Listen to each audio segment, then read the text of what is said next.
Hello everyone! After I've taken a look at some basics of space builds, I'm now going to do the same for ground. But ground is a lot simpler and might be a lot more familiar to gamers because you have like your armor, your shield, you have your weapons, devices. That's all, I guess, pretty self-explanatory. On the other hand, the kit slot is mostly just something that gives you some passives, and what a lot of people are looking for is kit performance to buff the kit modules. But as you're leveling, you can just equip whatever. There are sets. So this character has just a quest set equipped. It's not particularly good, but it will get the job done. And if you're just running around on ground shooting things, ground is very simple on that level, I suppose, right? If you're just doing some missions, you probably can get away with just equipping some armor, shield, and a weapon. But obviously, where would the fun be in that? Now, you do have some skills that you get based on your career. For example, I have here in my quick bar an orbital strike. The orbital strike is something you get as an engineering character. Those captain skills are unlocked as you level, and just as a reminder, you press P and you can see your available skills and you can drag them all into your quick bar. Of course, they usually get added automatically once you unlock them, but maybe you have misplaced one or you are curious about where your skills are. So there is the overview.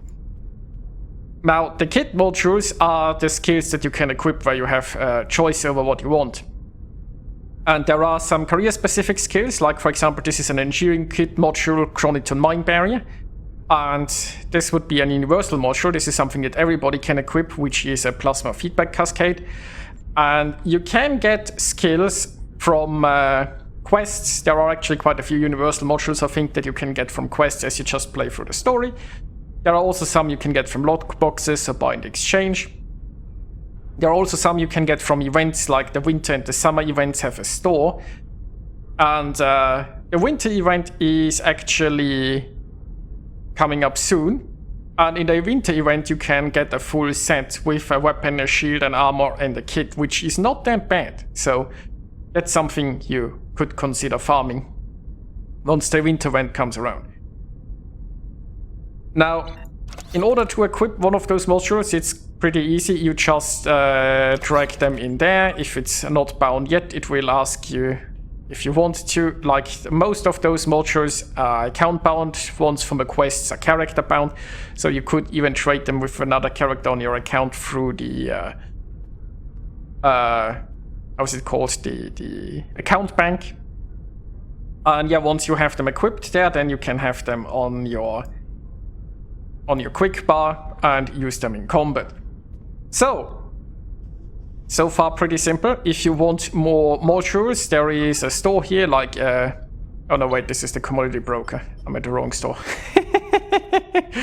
It says personal equipment here. So if you go to the personal equipment store, there is a requisition kits option where you can buy kits for your kit slot and you can buy modules. They are all white and they are not at the maximum level, but this can allow you to try out something. They are relatively cheap, so if you're wondering how a quantum motor performs, you could just buy one here, or if you're wondering if you wanted a transphasic bomb, you could buy that here, equip it, try it out in some missions, and then consider if you want to get an actual better module, right? You get a lot of those with drops as well, and you get sometimes some from mission rewards, so there is probably no real need to use this store. But, you know, if you're just curious about something and maybe want to see what's available, that's an option right here. Now, I should also mention that there is an upgrade button, and if you upgrade your character, that requires an elite captain training token. You can get those from the cash shop. You can buy them on the exchange from other people, and there might be some available at events at some point. The most interesting part about this is that you get a personal trait for ground and space. So this it not only helps your ground performance, it also helps you in space, and most people are probably most interested in the space trait anyway. You get another kit module slot, which is not that relevant, I suppose. I mean, it's fun. It's certainly nice to have more abilities. It's not really going to change the world though. neither is the device slot. The trade slots are mostly what people are looking for, and which can be quite nice. Now a little bit more to the equipment here, by the way. Weapons, you have 2 slots for weapons, and both count for a set bonus. So if you want to run a set, but you don't like the weapon of the set, you could just have it in your second slot and not use it.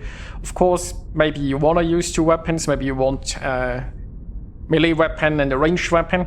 There is also the expose and exploit mechanic.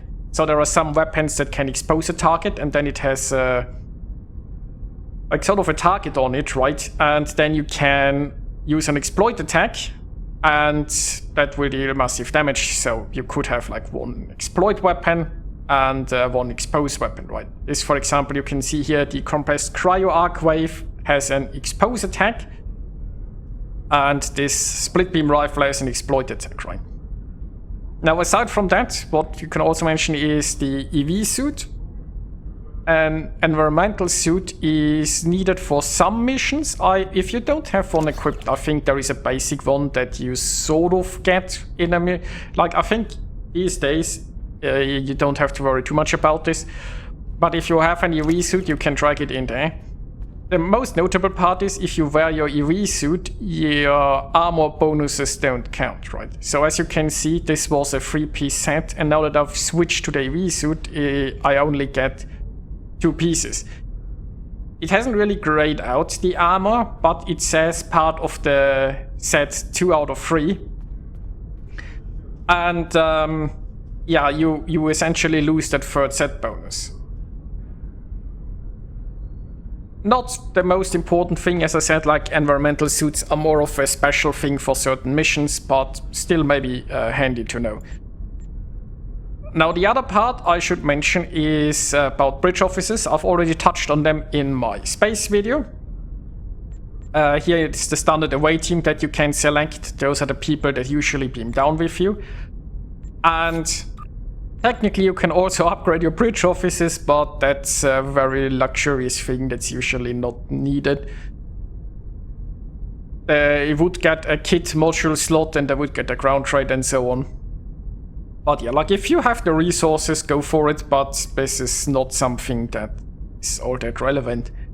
It's just a nice to have thing. But the more relevant thing is their actual ground ability. So as you can see here, this bridge officer has, for example, a vascular regenerator, a medical tricorder, a nanite health monitor, and a tachyon harmonic. And that's a reasonable setup there. I would recommend on your science ground officers to run heals. Like the medical tricorder is a heal, the vascular regenerator is a heal over time. It also buffs you, and the nanite health monitor is essentially a heal that triggers, like it's a buff that triggers a heal when you are on low health. And if you're having trouble with ground combat, just grabbing like bridge officers with heals on them can make you much more survivable and can make it easier. Also, don't forget to give them some weapons. I mean, you don't have to give them anything too powerful, I suppose. If you have quest gear lying around that you don't need, or just random drops, just make sure that they have sort of an armor and a shield and maybe a weapon equipped that's sort of up to date. Unless you have a lot of resources, it's probably not worth it to spend many in upgrading their gear, right? But if you are doing your reputations and maybe you unlock some ground sets, maybe you want multiple ground sets for the visual unlocks they have. And you can put like one that you don't need yourself on your bridge officer, or like just put some quest or drop gear on them. Just make sure that they have some sort of gear so they are not completely useless. And throw some heals on them and then have some fun on ground. And yeah, that's about it. Don't forget to fill your trade slots, I suppose. That's for ground and space. You do have trade slots. You can change them at any time. And there are a lot of trades these days that come from logboxes and such. There are also some from missions that are better than the standard trades that you have. But you don't have to worry about that too much either, especially while you are still leveling, right? You can, once you get more familiar with the game and figure out what is out there. You can go into more detailed builds, but honestly, for a start, when you're just leveling, just have fun, make sure to click something in it. Like if something says like kit performance, it makes your like abilities better, or kit readiness, it says that like reduces recharge time for kit abilities, things like that can be nice. Or you could just throw something in like pistol weapon damage if you want to use pistols. Like just use traits that you have around. As the Aetam, I for example have a pounce trait where I can just jump at enemies. And I mean, in the end of the day, this is all about having fun, right? So try out some kit modules, make sure you have your stuff equipped, give your bridge officers some heals, and you're good to go. So I hope you enjoyed this, and I'll see you next time.